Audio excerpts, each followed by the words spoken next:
आप देख रहे हैं इंडिया टाउन न्यूज, भारत की बात।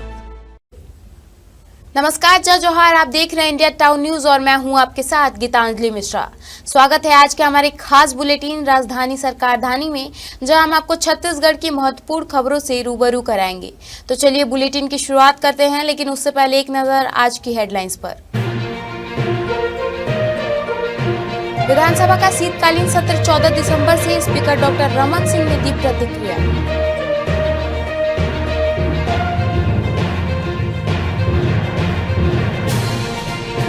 इंडिगो की फ्लाइट रद्द होने से यात्री परेशान, काउंटर में तैनात कर्मचारियों पर फूटा गुस्सा, मजबूर होकर बिना यात्रा किए वापस लौटे यात्री।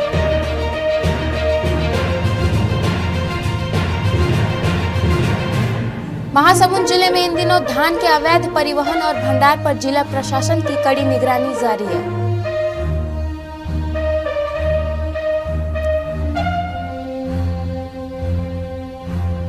डिप्टी सीएम विजय शर्मा की नक्सलियों से अपील, पुनर्वास करें या समाज सेवा करें, नहीं तो सुरक्षा बल कार्रवाई के लिए तैयार।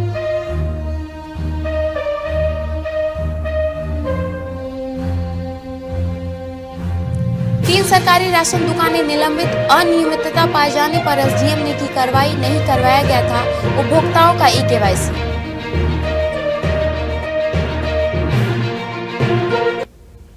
तो चलिए बुलेटिन की शुरुआत करते हैं राजधानी की खबरों से। छत्तीसगढ़ विधानसभा का शीतकालीन सत्र 14 दिसंबर से शुरू होगा। स्पीकर डॉक्टर रमन सिंह ने सत्र को लेकर कहा कि नया सत्र पूरी तैयारी के साथ 14 दिसंबर से होगा। विधानसभा अध्यक्ष डॉक्टर रमन सिंह ने मीडिया से चर्चा में कहा कि पहले दिन विजन 2047 के प्रस्तुतिकरण के साथ उस पर चर्चा होगी। पहले दिन कोई प्रश्न उत्तर या ध्यानाकर्षण नहीं है। पहले दिन छत्तीसगढ़ के विकास पर चर्चा होगी, उसका प्रेजेंटेशन होगा और मुख्यमंत्री विष्णुदेव साय जवाब देंगे। रायपुर एयरपोर्ट पर इंडिगो एयरलाइंस की फ्लाइट रद्द होने से यात्रियों में नाराजगी देखने को मिली। उड़ान से कुछ देर पहले ही अचानक मैसेज भेजकर फ्लाइट रद्द की जाने की सूचना दी जाने पर यात्रियों ने एयरलाइंस के काउंटर पर मौजूद कर्मचारियों पर अपनी भड़ास निकाली।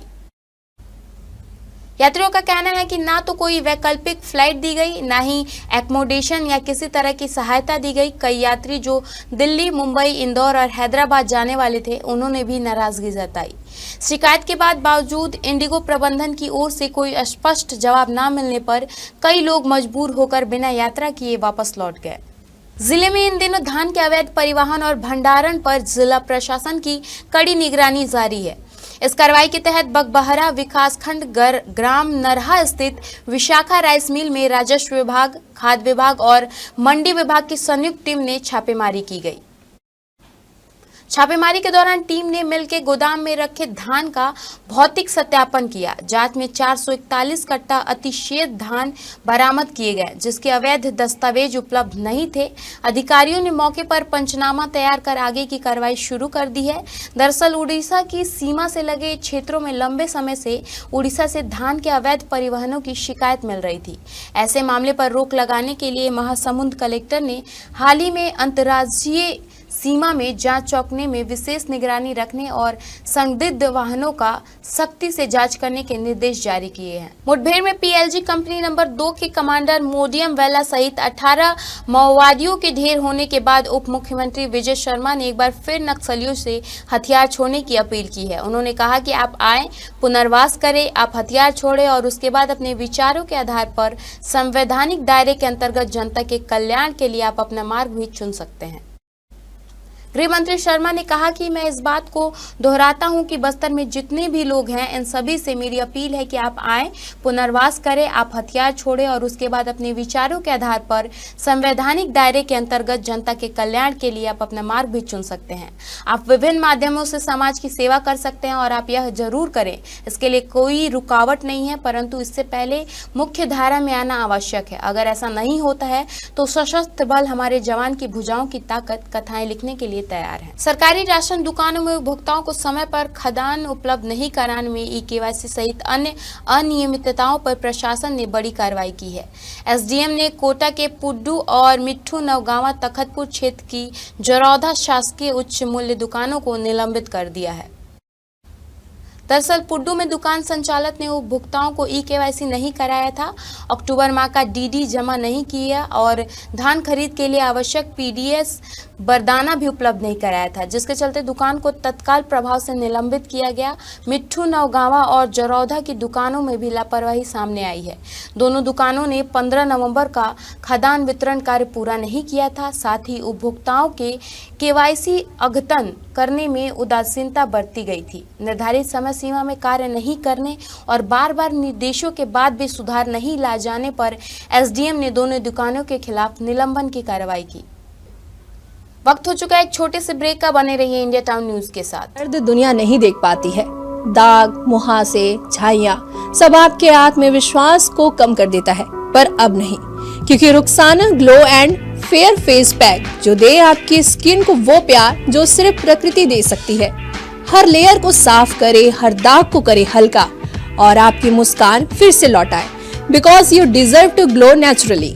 Rukhsana herbal beauty product Amazon, Meesho और फ्लिपकार्ट में भी उपलब्ध। अमीन मोटर्स उड़ान ई रिक्शा छत्तीसगढ़ का नंबर 1 ई रिक्शा शोरूम, जहां आपको सभी प्रकार के ई रिक्शा के वैरायटीज उपलब्ध मिलेंगे। हमारा ई रिक्शा काफी मजबूत है और ये सालों साल चलता है, तो आज ही घर ले आइए आरटीओ इंश्योरेंस के साथ। हमारा पता है आमीन मोटर्स, प्यारेलाल चौक, जीई रोड, न्यायालय के पास, राजनांदगांव। 9827174038 7724047008। ब्रेक के बाद आपका स्वागत है। चलिए बढ़ते हैं अगली खबर की ओर। छत्तीसगढ़ में फिर कड़ाके की ठंड पड़ रही है। आमजनों की शीतलहर से सुरक्षा और त्वरित राहत दिलवाने नगर निगम ने राजधानी में 2 दर्जन से अधिक सार्वजनिक स्थानों पर अलाव जलाने की व्यवस्था की है। कमिश्नरों ने जोन स्वास्थ्य अधिकारियों के माध्यम से महादेव घाट, रायपुरा और महोबा बाजार, चंगोरी, भाठा बाजार, जयस्तंभ चौक और तेली बांधा तालाब, मरीन ड्राइव समेत अन्य स्थानों पर अलाव की नियमित व्यवस्था की है। जोन 9 कार्यालय परिसर के समीप मोवा और अन्य विभिन्न मुख्य सार्वजनिक स्थानों में भी आमजनों को शीतलहर से सुरक्षा और त्वरित राहत देने सार्वजनिक अलाव जलाने की व्यवस्था की है। शीतलहर की संपूर्ण अवधि के दौरान आमजनों को राहत देने जोन कार्यालय के माध्यम से प्रतिदिन नियमित विभिन्न सार्वजनिक स्थानों में अलाव जलाया जाएगा। छत्तीसगढ़ के नवा रायपुर में मध्य भारत का सबसे बड़ा इंटीग्रेटेड खाद्य एवं औषधि परीक्षण प्रयोगशाला निर्माण होने जा रहा है। स्वास्थ्य मंत्री श्याम बिहारी जायसवाल ने कहा कि नवा रायपुर में 1.5 एकड़ के कैंपस में लैब बनेगा, जिससे नकली खाद्य सामग्री एवं दवाओं की जांच तेजी से होगी। दूसरे राज्यों में महीनों बाद जांच रिपोर्ट आती थी, लेकिन अब घंटों में रिपोर्ट आएगी और कार्रवाई में तेजी आएगी।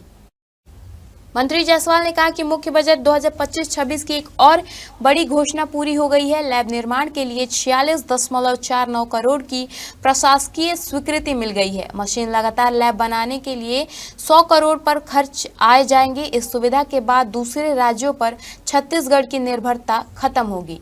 अटल बिहारी वाजपेयी विश्वविद्यालय बिलासपुर के 6वें दीक्षांत समारोह का आयोजन पूर्व राष्ट्रपति रामनाथ कोविंद के मुख्य अतिथ्य गरिमामय वातावरण में किया गया।